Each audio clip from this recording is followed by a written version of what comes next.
सही हदीस में है, रसूलुल्लाह सल्लल्लाहु अलैहि वसल्लम ने इरशाद फरमाया कि पिछली उम्मतों में ईसाइयों का ज़माना था और ईसाई मज़हब उस वक्त बरहक था।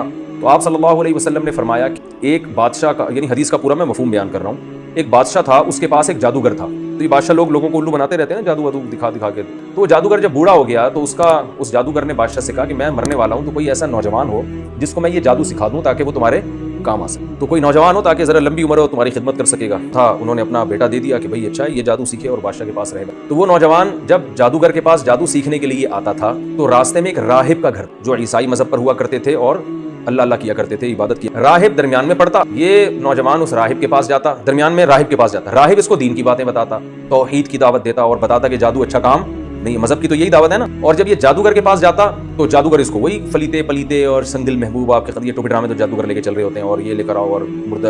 हदीस में तो बस इतना है कि जादूगर के पास आता तो राहिब के पास से होता हुआ जाता और जाते हुए भी राहिब के पास से, यानी घर से आते हुए भी राहिब के पास से और वापसी पे भी राहिब के। तो राहिब की बातें ज्यादा उस पर असर करने, लेकिन वो जादूगर उसको यही फलीते पलीते गंदी बातें जो जादूगरों में। तो ये जो नौजवान था ना, इसको राहिब की बातें अट्रैक्ट करने की, यार इसकी तालीमात पाकी, साफ सुथरी, खुद भी साफ सुथरा रहते हैं जो मजहबी लोग होते हैं, नहाना धोना। जादूगर तो इसने ये मुसलमान हो गया, यानी उस वक्त ईसाई मजहब इसने कबूल कर लिया जो बरहक मजहब था। राहिब के हाथ पे ये क्या हो गया, राहिब ने इसे कहा कि देखो, जब अगर तुम बादशाह को पता चल जाए ना कि तुम मुसलमान हो गए हो तो मेरा नहीं बताना कि मेरे हाथ पे, वरना बादशाह मुझे कत्ल कर देगा। इसने कहा ठीक है, नहीं बताऊंगा। तो अब इसकी